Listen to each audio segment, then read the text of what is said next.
Welcome back. President Trump expected on Capitol Hill this morning to persuade the GOP to unify around his big, beautiful bill, just days ahead of the House's self-imposed Memorial Day deadline.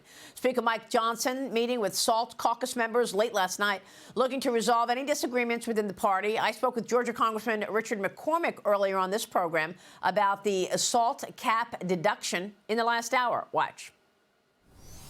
I would rather not have any SALT. Right, but you know what? I'm that. willing to make a compromise to get this across the finish line. But what do they want? They want at least 50, right? I've heard 65. I've heard 65. Unlimited for 4 years, as if they're going to phase out 2 Congresses and a different president from now. Let's not talk about 10 years. Let's talk about next year, because that's all that matters. I hate these 10-year estimates because they never come true. Joining me right now with an update is New York Congresswoman Elise Stefanik. She's the House Republican chairwoman. And Congresswoman, it's always great to see you.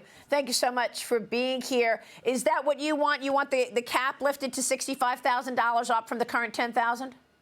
No, certainly a number of numbers have been discussed, Maria. My priority is getting this bill across the finish line. So, of course, I am one of President Trump's strongest allies and have been working to bring this to a resolution to cut taxes for all Americans, but also address this double taxation issue, which President Trump campaigned on when he campaigned in New York State. Many of our members have been working on this for over 2 years. It's an area where it would relieve taxes for hardworking families in areas where President Trump did increasingly well this last election cycle. So we are getting there. We know the importance of getting this bill across the finish line for tax cuts for all Americans, to unleash energy independence, to secure the border. So President Trump will have a warm welcome. It should not have dragged on this long, Maria.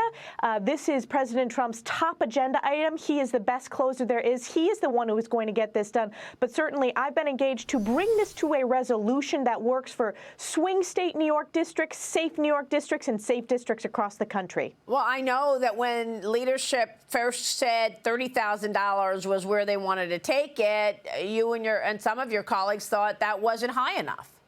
The issue with that, Maria, is there was no discussion. There was no discussion with the members whose districts were impacted. And when you look at districts like Long Island, that was not going to be acceptable in terms of what that cap needed to be. There needs to be engagement. It needed to be earlier in the process. And certainly that's why I stepped up to bring people together with leadership to get this done. This is not going to hold up the bill. We are going to lead to deliver President Trump's one big, beautiful bill on behalf of the American people. So did I step up? You bet I did, Maria, because I know that this was with this slim majority, we have to deliver on President Trump's agenda. So we are moving towards a resolution that works for the entire House Republican Conference. And most importantly, this is important for the American people. This is what we ran on, and this is what we're going to deliver. So, I mean, you want to get this out of the House by what, Thursday, right? Before you all leave for the Memorial Day weekend. You've got other members who aren't as concerned with SALT, but they're concerned about spending cuts, particularly as the president also wants the debt ceiling raised by $5 trillion as we approach the X date. Where are you on that? Do you think you'll be able to identify enough cuts to placate the other members who say this is not the bill that actually gets us to real spending cuts? So this is a balancing act, Maria. You have members from all different types of districts across the country. What I believe is most important is this is President Trump's agenda. This is our one opportunity to deliver for the American people. We need to see that as the result. So this is about extending tax cuts. It's no tax on tips, no tax on Social Security, unleashing American energy independence, and securing the border once and for all, which President Trump has done by executive action. But we need to codify that and provide the federal funding to do so. That is what this is about. And these details, while they are important, we need to not let them get in the way from delivering on this for the American people. So these conversations, which should have happened months ago, they are happening now to bring this to a close. And that's why I think President Trump coming to Capitol Hill, he is the most important viewpoint in terms of getting this done. And members are looking forward to hearing from him directly. All right, that's terrific. What's the most important thing you want to hear from the president today?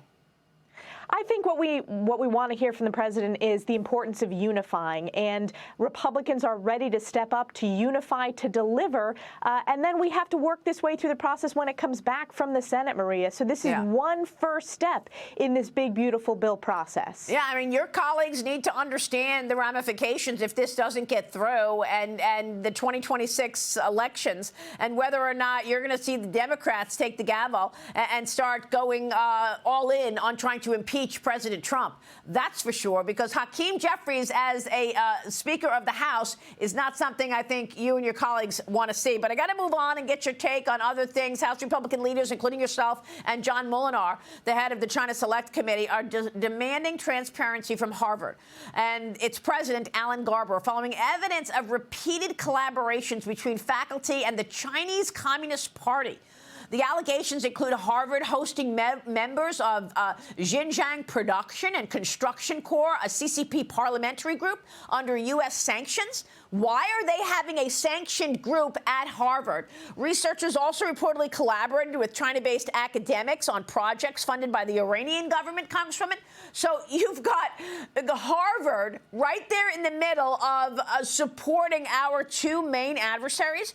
You'll be featured at Yeshiva University's commencement Thursday. Congratulations to you. I would love to hear that speech in the audience. But what do you want to say about all of this CCP involvement now at Harvard? It is deeply, deeply disturbing, Maria, and this is an area where I have led in terms of oversight and accountability of these higher ed and institutions that have lost their way. We've spent a lot of time talking about U.S. taxpayer dollars, but what I'm deeply concerned about is these partnerships, in addition to the abuse of U.S. taxpayer dollars, it's partnerships with our adversaries. By law, these universities have to disclose that to the Department of Education. My concern is that they have not abided by the law and that they are pursuing partnerships with adversaries, whether it's the Iranian regime or whether it's communist China. This is not who we are. This is one of the reasons why Secretary McMahon's actions to defund and pull back those federal dollars is so incredibly important. This is a national security risk for our country and for our next generation of students. So we're going to continue to holding these universities' feet to the fire to answer these questions and make sure that this foreign influence from adversaries, that this infiltration of our higher education institutions does not continue. Yeah, President Trump knew this years ago in the first term. Remember, the State Department indicted the Harvard professor who was actually sharing intellectual property from Harvard to the CCP. What about what we've learned this week about President Biden? The president discussed Biden's recent cancer diagnosis at the White House yesterday, telling reporters he finds the situation very sad. One of Biden's former medical advisors said that he's probably had this cancer for some time while he was the sitting president. Watch this. You had said that very few people have it actually diagnosed at this late stage, that's rare. Doesn't it take some time for prostate cancer to develop to a point where it would spread to the bones? Oh, he's had this for many years, maybe even a decade, growing there and spreading. That's right.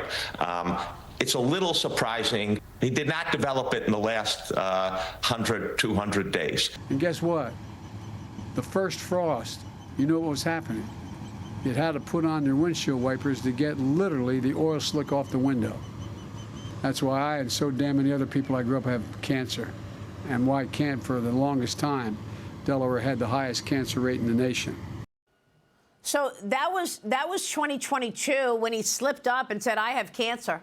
Okay. And then all his aides said, oh, no, that was a slip up. No, he doesn't have cancer. I mean, I don't know. My heart goes out to him for this diagnosis. But at the same time, is this more of a cover up? All of this time, not only were we dealing with the mental challenges, but now he's had cancer this whole time. And again, they hid it from the American people and sent him out there to be president. Is it that much of an obsession not to loosen their grip on power that they would put him forward, even though they knew all of this? Well, certainly, Maria, I share President Trump's best wishes for Joe Biden and his family. This is a horrible health situation that has impacted so many families, but it forces the questions of there was a fundamental lack of transparency. And what's worse is I believe there was a cover-up. We know this now, that there was an absolute cover-up of the aides around President Biden, of his health records in terms of how deeply, deeply ill-prepared and unable to complete the job of President of the United States. The President of the United States has the best doctors in the world, and yet this was never disclosed to the American people. This was hidden. It forces more questions than not of What was happening? Why was this withheld? Was it so political that they withheld this information from the American people? Yeah. It forces more of these questions. Again, we wish the Biden family as much healthful recovery as possible, but it opens up more questions that it is our responsibility to ask as Americans. How could this possibly have happened? And what I do think is ridiculous is now you have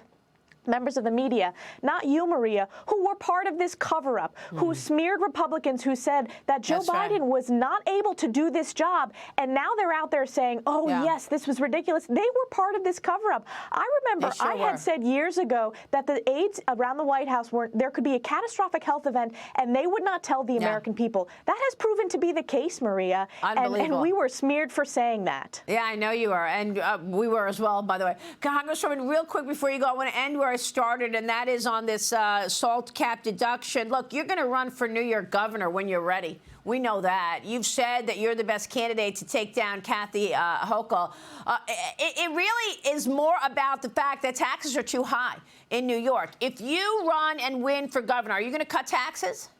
Absolutely, Maria, and you hit the nail on the head. We are facing significant taxes in New York State, and the reality is these hardworking families, they are getting crushed. So what do Republicans do? We're trying to provide relief, but how do we get to the root cause? We lower taxes in New York State. We get our fiscal house in order. Certainly, that's a top issue no matter where I go in New York State, whether it's upstate Long Island or New York City. We are the highest tax state in the nation. They must be cut, and in the meantime, we're the ones that are talking about cutting these taxes. So yes, a new governor will cut these taxes. It's one of the reasons why we need to fire Kathy Hochul next year to save New York. Well, not every new governor is going to cut taxes, but you said you're going to cut taxes. I mean, if it's a Republican governor will. A Republican governor will. Congresswoman, it's good to see you this morning. Thank you so much. Elise Stefanik joining us. Thank you. All right, we will be right back. Stay with us.